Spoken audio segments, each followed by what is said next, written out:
এবারের বিশ্বকাপে বাংলাদেশের তেমন কোনো সম্ভাবনাই দেখেন না টাইগারদের প্রথম সফল কোচ গর্ডন গ্রিনিস। তবে ধারাবাহিকতা ধরে রাখতে মাশরাফির দলকে পরামর্শ দিয়েছেন গর্ডন। বাংলাদেশ দলের খেলোয়াড়দের ইচ্ছাশক্তি অনুপ্রাণিত করেছে Gordon গ্রিনিসকে। Did you say cricket? Yeah. Can anyone explain to me what game is that? Bangladesh open গলফে এসে ক্রিকেট নামের যে কোনো খেলা আছে তা বেমালুম ভুলে গেছেন টাইগারদের সাবেক কোচ গর্ডন গ্রিনিস। আসলে এটা ছিল রসিকতা। তবে আসন্ন বিশ্বকাপে তার সাবেক শিষ্যদের নিয়ে তেমন কোনো স্বপ্ন দেখতে পাচ্ছেন না গর্ডন। তবে অসম্ভব বলে কোনো কিছু নেই সেটাও মনে করালেন তিনি।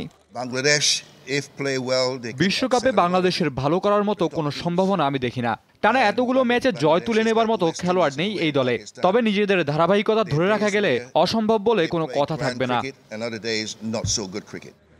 তবে সবসময় বাংলাদেশ দলের খবর রাখা গর্ডন এই প্রজন্মের মধ্যেও দেখেন তার সময়কার খেলোয়াড়দের ইচ্ছা আর ভালো করার চেষ্টা। বাংলাদেশের এখনকার খেলোয়াড়দের মধ্যেও আমি আগের মতো ইচ্ছা শক্তি দেখতে পাই। সবার মধ্যেই তাগিদ রয়েছে ভালো করার, যা ভবিষ্যতের জন্য বেশ গুরুত্বপূর্ণ। বঙ্গবন্ধু গলফ ওপেনের এবারের আসরের ব্র্যান্ড অ্যাম্বাসেডর হিসেবে ঢাকা এসেছেন বাংলাদেশের নাগরিকত্ব পাওয়া আইসিসি ট্রফি জয়ী দলের এই কোচ। অলক হাসান, যমুনা স্পোর্টস, ঢাকা।